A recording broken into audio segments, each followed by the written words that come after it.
छोटी सी उम्र में मुझे बहुत अच्छी लगती थी महिमा चौधरी जी। मुझे तो अभी भी बहुत अच्छी लगती है महिमा चौधरी। हालेलुया। धीरे धीरे जवान हो ही रही थी ना। स्यापा। एनीवेज, शादीशुदा होने से कुछ नहीं होता, इंसान की नीयत खराब होनी चाहिए।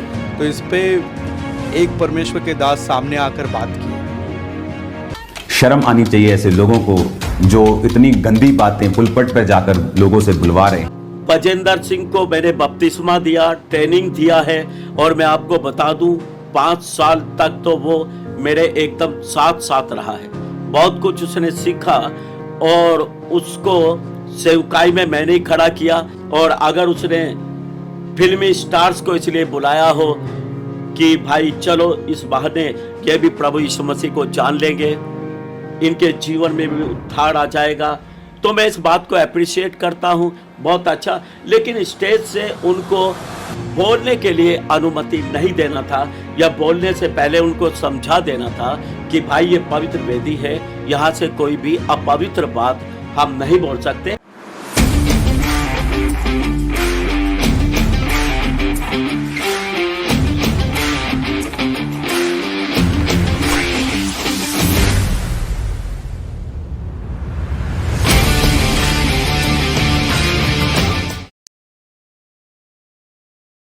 सैम टीवी प्रेजेंट दिल की बात आपके साथ इस शो में बिशप जी आज आपका स्वागत है। Thank you very much. मेरे लिए बड़ी खुशी की बात है कि आज हमारे बीच में आप उपस्थित हुए। चंडीगढ़ से आपका यहाँ पे आना हुआ हमारे स्टूडियो पे। मैं विश्वास करता हूँ परमेश्वर ने हमारे मध्य में आपको लेकर आया है, तो ज़रूर कुछ बातों को हम सीखेंगे। जरूर बिल्कुल। हमारे शो का नाम है दिल की बात आपके साथ। Okay, nice. हाँ, तो एक्चुअली हमारा ये मोटिव है कि जो भी परमेश्वर के दास यहाँ पर आएंगे, परमेश्वर जो बातें उनके हार्ट में देगा, दिल में देगा, वो सच्चाई के साथ हम लोगों के सामने रखेंगे। यस।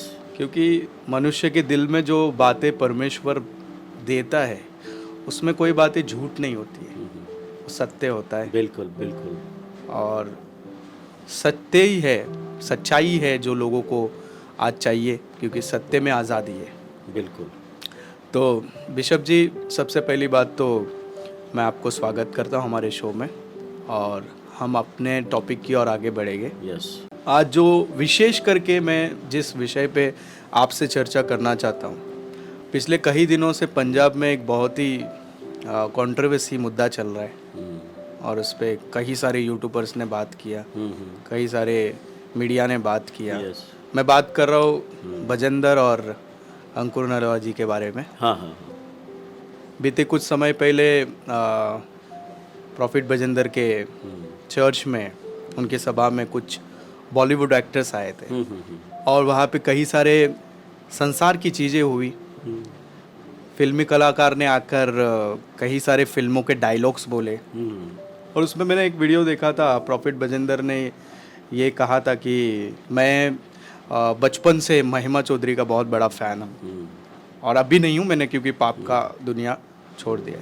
छोटी सी उम्र में मुझे बहुत अच्छी लगती थी महिमा चौधरी जी। मुझे तो अभी भी बहुत अच्छी लगती है महिमा चौधरी।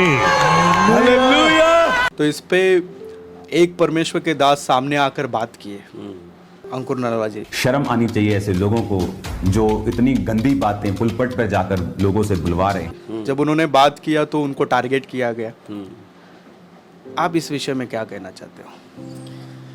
देखो, बॉलीवुड एक्टर्स को बुलाना चर्च के अंदर कोई पाप नहीं है।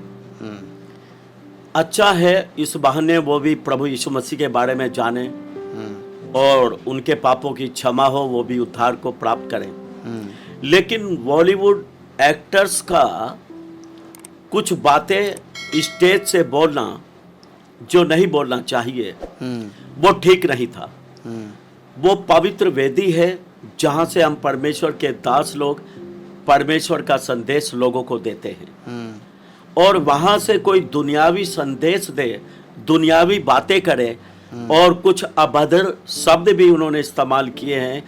अभद्रता तो हुई है वहां पर, ये तो अच्छा नहीं था। और अंकुर नरुला ने भी इसी बात को बोला चिताया, और बाइबिल एक दूसरे को चिताने के बारे में, बताने के बारे में बोलती है। अगर हम किसी को चिता रहे हैं कि ये अच्छा नहीं है, तो इसके लिए दूसरे को भी परमेश्वर का धन्यवाद करना चाहिए कि उसने परमेश्वर की ओर से चिताया। लेकिन इस बात को बजेंद्र सिंह ने दूसरे तरीके से लिया और वो मामला बढ़ता बढ़ता बढ़ता चला गया। तो बहुत कंट्रोवर्सी हुई, और दुख की बात है कि कुछ दूसरे धर्म के लोगों ने भी उस मुद्दे को पकड़ा, उछाला, और इससे प्रभु के नाम को महिमा नहीं मिलती है। यह अच्छी बात नहीं है। अंकुर नरूला जी ने कोई गलत नहीं बोला था, उसने केवल चिताया था, उसने दोष नहीं लगाया, आलोचना नहीं किया था। एक दूसरे की बदनामी करना, आलोचना करना वो गलत है। जैसे लिखा है, एक दूसरे की बदनामी ना करो। जो कोई एक दूसरे की बदनामी करता है वो व्यवस्था की बदनामी करता है। तो हम बदनामी ना करके अगर आमने सामने होके किसी को चिता रहे हैं कि भाई ये गलत है, तो वो अच्छा है, चिताने तक अच्छा है। लेकिन बुराई पे उतर जाना, बदनाम करना, वो गलत है। इससे मैं सहमत नहीं हूँ कि किसी की बदनामी ना करें, और किसी का न्याय हम नहीं कर सकते हैं। न्याय करने वाला तो परमेश्वर है। दूसरी बात, मैं बजेंद्र सिंह को मैंने बपतिस्मा दिया, ट्रेनिंग दिया है, और मैं आपको बता दूं 5 साल तक तो वो मेरे एकदम साथ साथ रहा है। बहुत कुछ उसने सीखा, और उसको सेवकाई में मैंने ही खड़ा किया। हरियाणा में एक चर्च चलाने के लिए मैंने उसको दिया था। शुरुआत उसने वहां से की, और उसने बहुत अच्छा काम प्रभु का किया है। मैं इसके लिए परमेश्वर का धन्यवाद करता हूँ। बहुत सारी बातें हैं, मनुष्य कोई भी कहीं भी गलत हो सकता है, क्योंकि मनुष्य परफेक्ट नहीं है। लेकिन इस बात में मैं बजेंद्र सिंह को बहुत शाबाशी दूंगा कि उसके द्वारा इंडिया में ऐसी ऐसी जगह यीशु मसीह का नाम पहुंचा है जहां कभी पहुंचा ही नहीं था, और भारी संख्या में करोड़ों लोगों तक यीशु मसीह का सुसमाचार बजेंद्र सिंह के द्वारा पहुंचा है। और इसके लिए सचमुच में प्रभु का बहुत धन्यवाद करता हूं, और उसको भी मैं शाबाश दूंगा कि सच में एक बड़ा अनुग्रह उसके ऊपर इस बात के लिए है। और इवांजलिस्ट का उसको गिफ्ट है, इसमें कोई शक नहीं है। और अगर उसने फिल्मी स्टार्स को इसलिए बुलाया हो कि भाई चलो इस बहाने ये भी प्रभु यीशु मसीह को जान लेंगे, इनके जीवन में भी उद्धार आ जाएगा, तो मैं इस बात को अप्रिशिएट करता हूँ, बहुत अच्छा। लेकिन स्टेज से उनको बोलने के लिए अनुमति नहीं देना था, या बोलने से पहले उनको समझा देना था कि भाई ये पवित्र वेदी है, यहाँ से कोई भी अपवित्र बात हम नहीं बोल सकते, इसलिए ठीक ठाक आप संभल के बोलना। इतना अगर उनको पहले गाइड कर दिया जाता तो शायद ये सारी बातें होनी नहीं थी। देखो, अगर अन्य धार्मिक स्थल में कोई बॉलीवुड एक्टर अगर जाते हैं तो वो लोग ये सब चीज़ों का बहुत ख्याल रखते हैं, क्योंकि उनके अंदर एक श्रद्धा की भावना होती है, और उस भय के साथ, भक्ति के साथ वो उस जगह पे जाते हैं। बॉलीवुड एक्टर्स परमेश्वर के भवन में आए, सभाओं में आए, क्रिसमस प्रोग्राम में आए, बड़ी खुशी की बात है। और ये सबके लिए आनंद की बात है कि आज एक्टर्स भी यीशु को जान रहे हैं। पर जिस तरीके का वहाँ पे बातचीत हुआ, जो जोक्स हुए, डबल मीनिंग की बातें हुई, और बाइबल भी बताती है कि तुम्हारे मुंह से अशुद्ध बातें नहीं निकलनी चाहिए और डबल मीनिंग की बातें नहीं होनी चाहिए। लेकिन ये सब चीज़ें वो वीडियो में हमने देखा। जब अंकुर नलोरा ने वीडियो बना के अपने सभा में जब उन्होंने उस चीज़ों को आंसर किया, अंकुर नलोरा ने जब उनको उत्तर दिया, तो वो कंट्रोवर्सी तो ज़्यादा ही बढ़ते गया, ज़्यादा बढ़ी। अब ऐसे बीच में आपने कहा कि वो आपके अंडर में बड़े हैं, यानी कि मैं प्रॉफिट बजेंद्र की बात कर रहा हूँ कि आपके पास से उन्होंने बपतिस्मा लिया, एक हिसाब से आप उनके एक स्पिरिचुअल फादर हो, आप एक आत्मिक पिता के तौर पे उनके रहे हो। तो भारत के कई सारे लोगों ने इस चीज़ों को अपोज तो किया, कई सारे विश्वासियों ने, कि ये जो क्रिसमस के प्रोग्राम में वो बिल्कुल गलत हुआ, लेकिन मेरे ख्याल से उसने किसी की नहीं सुनी। अभी भी वो विरोधी कर रहे हैं। बिल्कुल।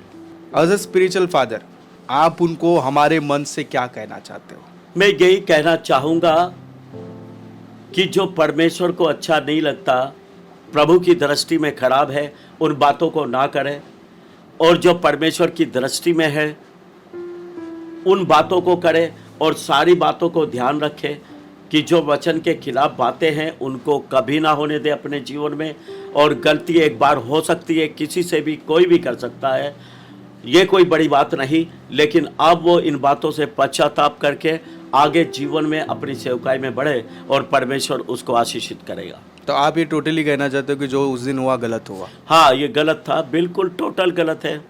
एक पवित्र मंच से, जहाँ से हम परमेश्वर के पवित्र संदेश को लोगों के पास पहुँचाते हैं, वहाँ से अपवित्र बातें हों, वहाँ खड़े होकर ऐसी ड्रामेबाजी हो, अशुद्धता हो, ये तो अच्छा नहीं है। फिर लोग भी वहाँ सुन रहे थे, वो लोग तो भोले भाले हैं, उनको तो पता भी नहीं क्रिश्चियनिटी क्या होती है, सब दूसरे धर्मों से आए हुए लोग थे, उनके लिए तो नॉर्मल था। वो तो गंदी बातों में भी हालेलुया बोल रहे थे। मुझे तो अभी भी बहुत अच्छी लगती है महिमा चौधरी। उनको पता ही नहीं हालेलुया शब्द कितना पवित्र है, और हम गंदी बातों के लिए प्रभु की स्तुति नहीं कर सकते हैं, क्योंकि परमेश्वर तो पवित्र है और धर्मी परमेश्वर है। वो गंदी बातों को बर्दाश्त नहीं करता। बाइबल बोलती है तुम्हारे मुंह से कोई गंदी बात ना निकले, है ना, बल्कि ऐसी बात निकले कि सुनने वाले पर अनुग्रह हो। और लिखा, बोलो तो ऐसे बोलो मानो परमेश्वर का वचन, है ना, ऐसे हमें बोलना चाहिए, और ऐसे ही दूसरों को अनुमति दे बोलने की, कि पवित्र शब्दों का इस्तेमाल करें, पवित्रता के साथ बोलें, और अशुद्ध भाषा में या अशुद्ध बातों को मंच के ऊपर से ना करें, क्योंकि वो पवित्र मंच है, वहाँ प्रभु की उपस्थिति हमारे बीच में होती है। तो इसके बाद जो कंट्रोवर्सी हुआ क्रिसमस के प्रोग्राम में, जो चीज़ें हुआ, उसके बाद जो लड़ाई बढ़ते गया, कंट्रोवर्सी बढ़ते गया, ये चीज़ें एक्टर्स ने भी देखा होगा, और कई सारे उन्होंने भी देखा होगा जो यीशु पे विश्वास नहीं करते। तो आपको नहीं लगता कि ये कहीं न तो कहीं ये चीज़ें ठोकर का कारण बनी? हाँ, बहुत सारे लोगों के लिए ठोकर का कारण बनी है। हमें भी दुख हुआ, और मुझे तो बहुत ही ज़्यादा दुख हुआ, क्योंकि कहीं कुछ भी हो, चाहे बजेंद्र सिंह मेरा नाम मेंशन नहीं करता आज भी, लेकिन ये तो प्रभु और बजेंद्र सिंह भी जानता है कि उसका मेरा एक रिश्ता है, वो मेरे द्वारा प्रभु में बचा, उद्धार पाया है। तो उसकी इन हरकतों से या इन बातों से चोट तो मुझे भी लगी, और मैं भी बहुत निराश हुआ इन सारी बातों के कारण। लेकिन परमेश्वर का धन्यवाद हो, वो अच्छा है, हम किसी का इंसाफ नहीं करने वाले, इंसाफ करने वाला तो परमेश्वर है। वो सारी बातों को देखता, और हम यही चाहेंगे कि परमेश्वर बजेंद्र सिंह से बातचीत करें, इन बातों से वो पश्चाताप करें, और अपनी सेवकाई में पवित्रता के साथ आगे बढ़ें। कल को अगर आपके सभा में कोई एक्टर का आना होता है, मैं अपनी सभा में एक्टर छोड़ो, मैं किसी पॉलिटिशियन को भी नहीं बुलाता हूँ। क्रिसमस प्रोग्राम है, कोई भी प्रोग्राम में लोग मुझे दबाव डालते हैं चर्च के, फलाने को बुला लो, फलाने को बुला लो, लेकिन मैं कभी किसी को नहीं बुलाता हूँ। मेरे मंच से कोई अन्य जाति खड़ा होकर कोई बातचीत करे किसी भी विषय में, ये मुझे अच्छा नहीं लगता, क्योंकि वेदी केवल याजकों के लिए है, जिसके ऊपर याजक के अभिषेक है, जो याजक है मंच के ऊपर से वही बोल सकता है। और अन्य जातियों को मैं इस बात की अनुमति कभी नहीं दूंगा, और ना मैं देता हूं कि मेरे स्टेज से अन्य जाति आके बोले। नेवर, नो एक्टर, नो नेता, मैं कभी भी इस बात की अनुमति कभी नहीं देता, नेवर।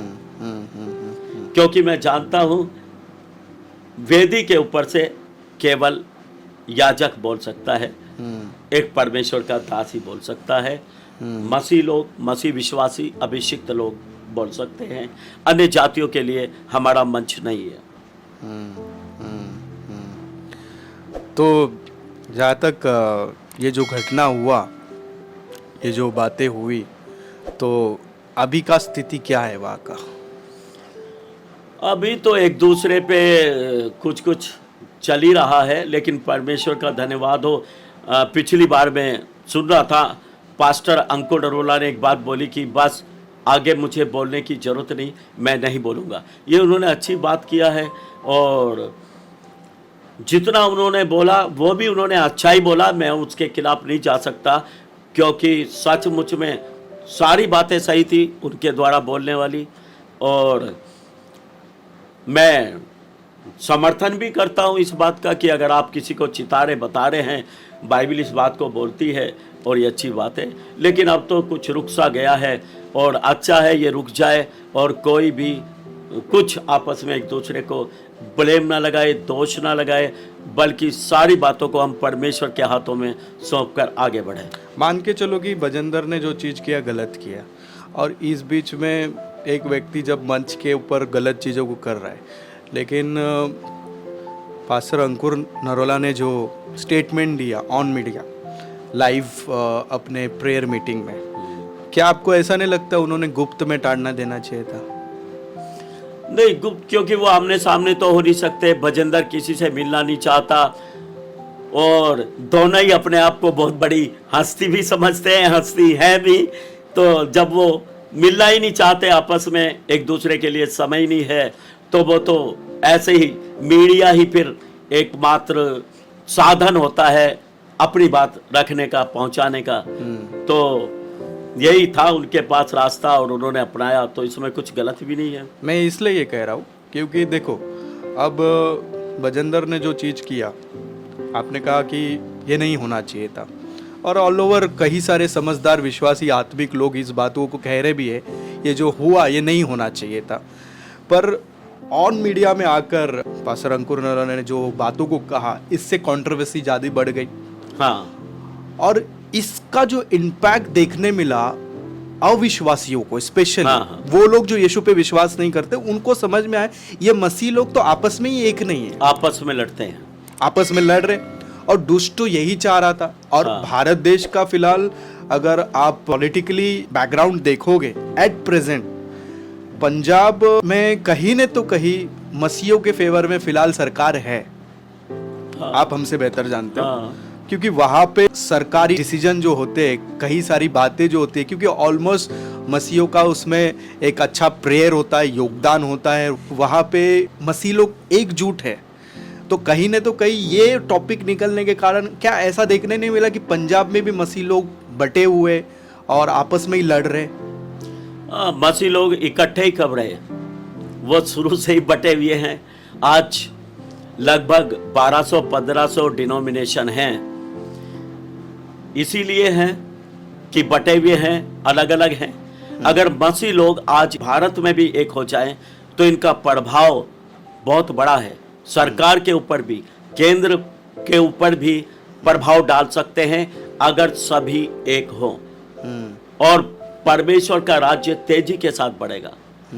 ये शैतान का एक बहुत बड़ा काम है कि शुरू से ही शैतान ने डिवाइडेशन किया है, मतलब बंटवारा किया मसीहों के बीच में, विचार अलग अलग, जबकि धार्मिक पुस्तक बाइबल तो एक ही है, वचन तो एक ही है, लेकिन वचन को ले लेके अलग अलग विचार लोगों के भीतर पैदा हुए, अलग अलग डिनोमिनेशन बनी, अलग अलग तरह के लोग हैं। तो सहमति तो बहुत कम है, और ऐसे मुद्दे पे तो लोगों के विचारों का बंटवारा होना ही है। कुछ बजेंद्र सिंह के साथ हैं, उसके समर्थन में हैं, तो कुछ लोग पास्टर अंकुर नरोला के समर्थन में भी हैं। तो ऐसे ही है, कुछ लोग न्यूट्रल भी हैं। तो परमेश्वर का धन्यवाद हो, फिर भी जो हुआ परमेश्वर अपने आप ही इन सारी बातों से निपटेगा। इसमें से एक वीडियो को मैंने देखा, एक पास्टर ने बजेंद्र का विरोध किया, प्रॉफिट बजेंद्र को उन्हें अपोज किया, और उस व्यक्ति का किसी ने पोस्टर बना के, उनके ही कुछ लोगों ने पोस्टर बनाया और उसे जलाया, चप्पल से मारा। तो ये कैसी चीज़ है? हाँ, ये भी बहुत घृणित और बहुत गलत चीज़ है। एक्चुअली पास्टर ने सही बात को बोला और बोलते बोलते उसने एक बहुत गलत बात को बोल दिया कि मैं अगर पंजाब में होता तो मैं उसको एक लपड़ या थप्पड़ मारता, क्या ऐसा कुछ बोला। तो ऐसा बोलने का उसको कोई भी अधिकार नहीं है। वो बजेंद्र सिंह को ऐसे बोले, उसको कोई अधिकार ऐसे बोलने का नहीं है। नहीं, ये तो गलत है। हाँ, तो लेकिन उससे बढ़कर जो गलत किया वो फिर बजेंद्र सिंह के लोगों ने किया। उसको जूते दिखाए, चप्पल दिखाए, उसकी फोटो पर जूते चप्पल चलाए।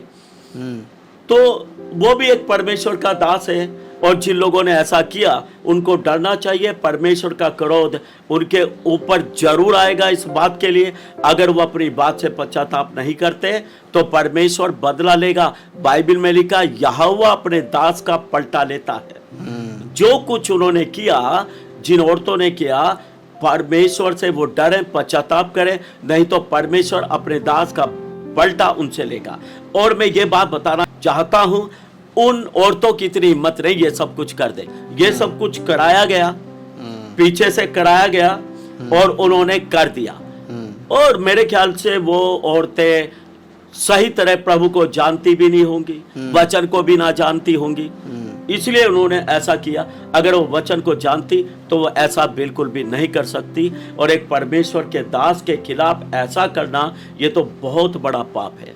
यीशु मसीह बोलता, जो कुछ तुमने इन छोटों से छोटों के साथ किया वो मेरे साथ किया। उन्होंने बहुत बड़ा पाप किया है, और परमेश्वर उनके ऊपर दया करे, वो पश्चाताप करे, प्रभु उनको माफ करे। ये बहुत घृणित और बहुत गलत हुआ, और इस काम की मैं घोर निंदा करता हूं। मैं इसके खिलाफ हूं। क्योंकि आज हमें बाइबल विरोध करना नहीं, प्यार करना सिखाती है। प्यार करना सिखा। तो मैं तो ये कह सकता हूँ कि इन्होंने बाइबल को जाना ही नहीं, केवल चमत्कारों को जानते हैं। हाँ, अगर ये बाइबल को जानते तो ये लोग ऐसा ना करते। जब मैं 30 साल पहले प्रभु में आया था तो मैं बहुत प्रभावित हुआ इस बात से कि जो क्रिश्चियंस लोग हैं, जो मसीह लोग हैं, वो बहुत डिफरेंट हैं। वो पवित्रता में, सच्चाई में, धार्मिकता में विश्वास करते हैं और पवित्र लोगों की तरह दिखाई देते थे। कलीसिया में भी लगता था नहीं, वास्तव में ये परमेश्वर के लोग हैं। लेकिन आज ऐसा कुछ हो गया कि लगता ही नहीं लोगों के कामों से कि वो परमेश्वर के लोग हैं। मसीह लोग बिल्कुल अलग होते हैं, क्रिश्चियनिटी बिल्कुल अलग है। लेकिन आज माहौल को जब हम देखते हैं, ऐसा लगता ही नहीं कि क्रिश्चियनिटी बिल्कुल अलग है। लोगों ने ऐसा बना दिया जैसे दूसरे धर्मों के लोग हैं ऐसे ही क्रिश्चियंस लोग होते हैं, जबकि ऐसा नहीं है। एक मसीह परमेश्वर के लिए संसार से अलग होता है। उसमें पवित्रता, सच्चाई होती है।